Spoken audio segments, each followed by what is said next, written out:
Welcome to this explainer. Finding information online takes what, about 3 seconds? But actually using that information correctly, well, that takes real skill.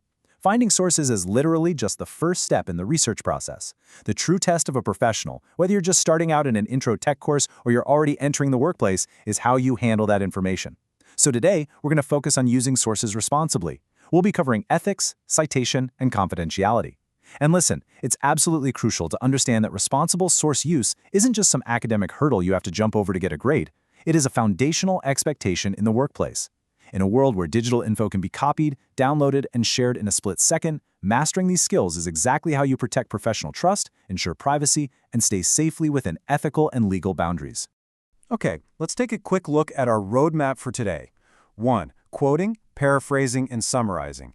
2. Citation, attribution, and copyright. 3. Integrity, policies, and AI. 4. Protecting confidential information. And finally, 5. Why these skills matter. Let's dive right into Section 1, quoting, paraphrasing, and summarizing responsibly. So, a true hallmark of good academic and professional writing is your ability to clearly separate your own voice from the voice of your sources. But beginners often fall into a sneaky trap called patch writing.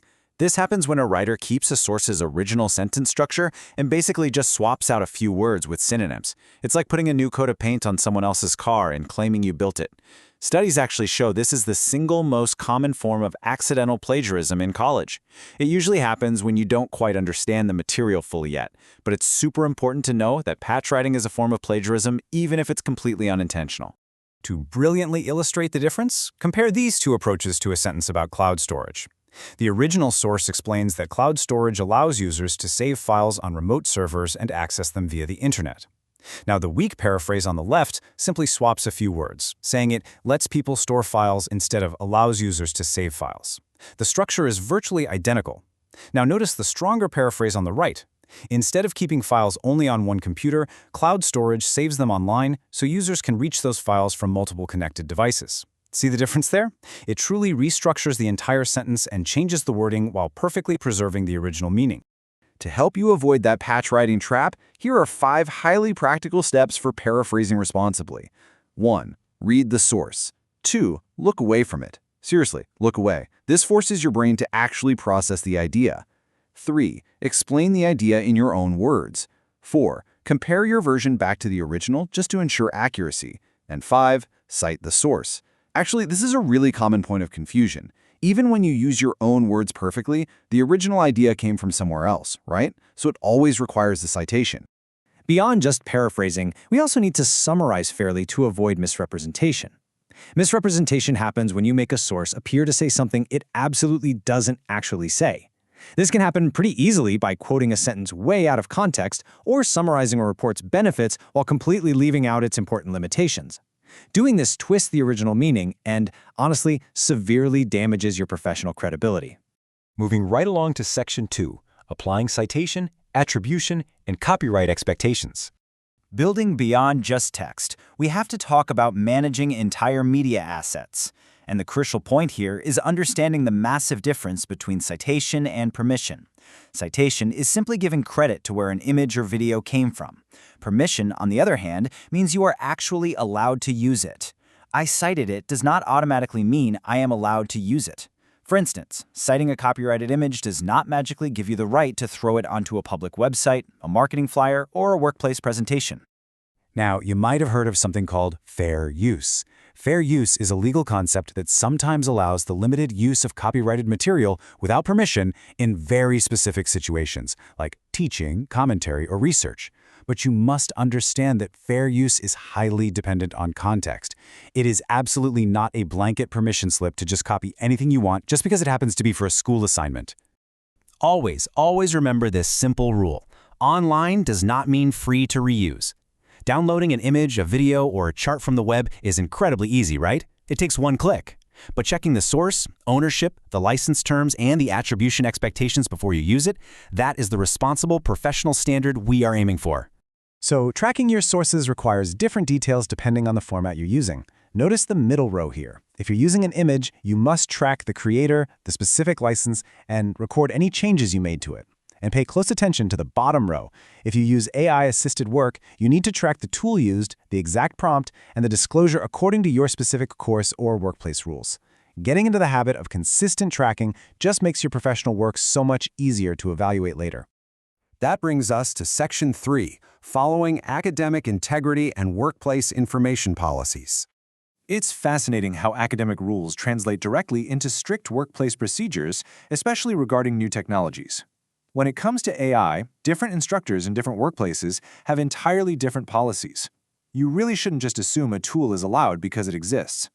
If you use AI to generate an outline, rewrite paragraphs, summarize a reading, or even debug a block of code, you must transparently document and disclose that assistance if your policy requires it.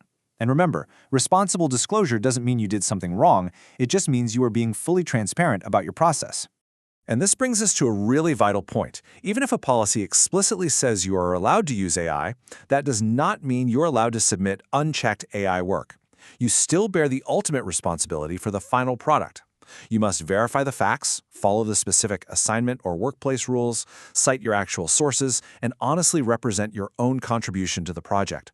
AI is a tool, not a replacement for your integrity. Let's shift gears to Section 4, protecting confidential information. Handling high-stakes data is really where the rubber meets the road. Not all information has the same sharing rules. Public information is intended for open access.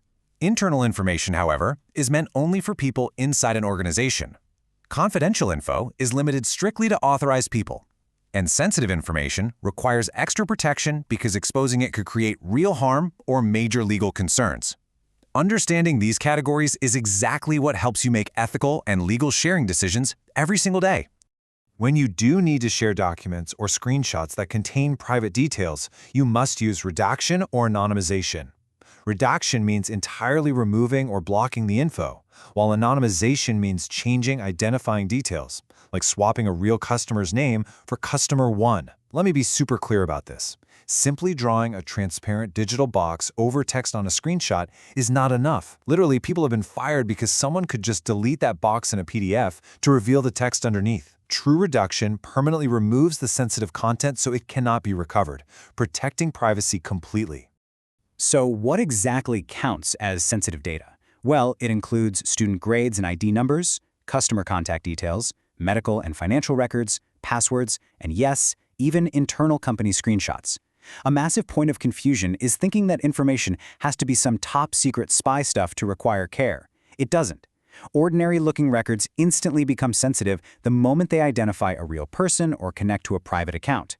Because of this, I need to issue a very strong warning. Never, ever paste student records, customer data, or confidential workplace code into an unapproved AI tool. Major tech companies have actually had proprietary code leaked to the public this exact way.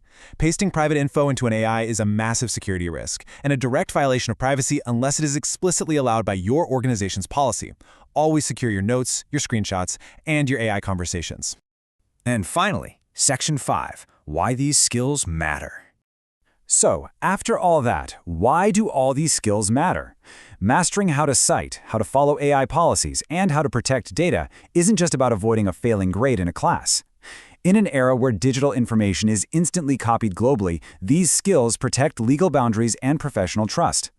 As you move forward in your tech education and your career, I challenge you to view these practices not as a list of annoying rules, but as the very foundation of your professional reputation.